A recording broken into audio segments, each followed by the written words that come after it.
বাংলাদেশে গিয়ে আমার অনেক আগে থেকে প্ল্যান ছিল আরশকে আমি একটু পাহাড়পুরে নিয়ে যাব।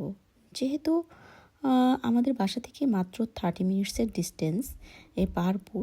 আর ছোটোবেলায় তো আমি কারণে অকারণে বিভিন্নভাবে বিভিন্ন জনের সাথে এখানে গিয়েছি, কখনো বা ফ্যামিলির সাথে, কখনো বন্ধুবান্ধব, কখনো স্কুল কলেজের শিক্ষা ভ্রমণে। সো এই জায়গাটা কিন্তু আমার অনেক পছন্দের।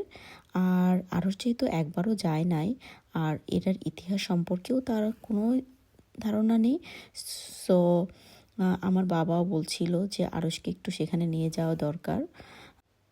আর কেনই বা না, কারণ এটি তো বাংলাদেশের ঐতিহাসিক স্থানগুলোর মধ্যে বলতে গেলে অন্যতম একটি জায়গা। বিভিন্ন দেশ বিদেশ থেকেও কিন্তু এখানে পাহাড়পুর দেখতে আসে অনেক ধরনের ফরেনার, আর বাংলাদেশি পিপল তো আছেই।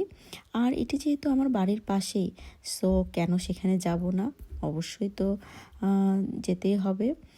সো যাই হোক, সেদিন আমি আমার ফ্যামিলির সাথে আরশকে নিয়ে সেখানে গিয়েছিলাম।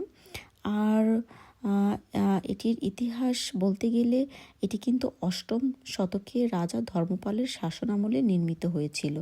আর এই বিশাল বিহারটি শুধু বাংলাদেশে নয়, বরং পুরো দক্ষিণ এশিয়ার অন্যতম বৃহৎ বৌদ্ধ বিহার হিসাবেও কিন্তু পরিচিত।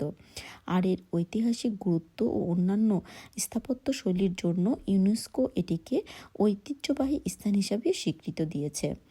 আর এই বিশাল চত্বর জুড়ে কিন্তু 177টি কক্ষ নিয়ে এটি গড়ে উঠেছিল।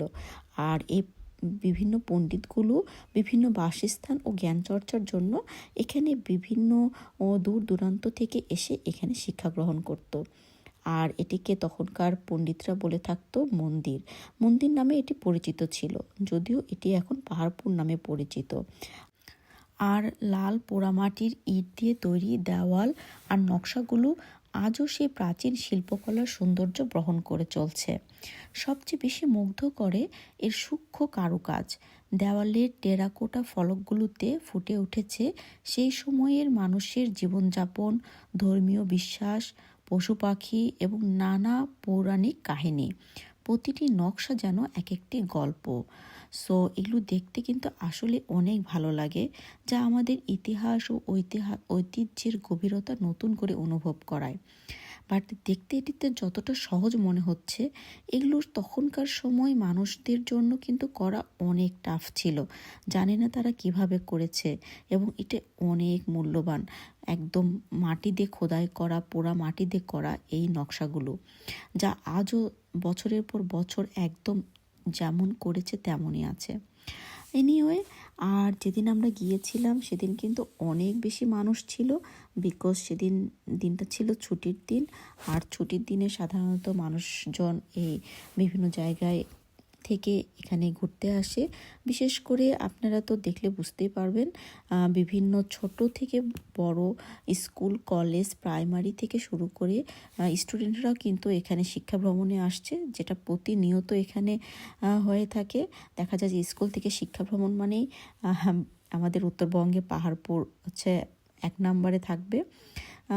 আর এই তো সেদিনও এর ব্যতিক্রম ছিল না। বিভিন্ন স্কুল এবং কলেজ থেকে অনেক স্টুডেন্টরা আসছিল। সো আমরা এভাবেই সারাদিন পাহাড়পুরটা এনজয় করলাম। মাঝে মাঝে আরশ তার মামার সাথে, নানু ভাইয়ের সাথে একটু খেলাও করেছে। আর আরশ তো ওখানে ফুটবল নিয়ে গিয়েছিল, অনেক বড় মাঠ, এজন্য সে ওখানে একটু খেলাধুলাও করেছিল। আর আমি শুধু এর কারুকাজগুলোই দেখছিলাম। আর যখন আমি ছোট ছিলাম তখন এই পাহাড়পুরে যে কিন্তু এত বেশি রেস্ট্রিকশন পাই নাই। তখন আমি একদম পাহাড়ের চূড়া পর্যন্ত উঠেছিলাম, এবং আমরা সকলে উঠেছিলাম। বাট এবার গিয়ে কিন্তু অনেক অনেক রেস্ট্রিকশন। শুধু আপনি এটি নিচ থেকেই উপভোগ করতে পারবেন, এখানে ওঠার আর কোনো পারমিশন ছিল না।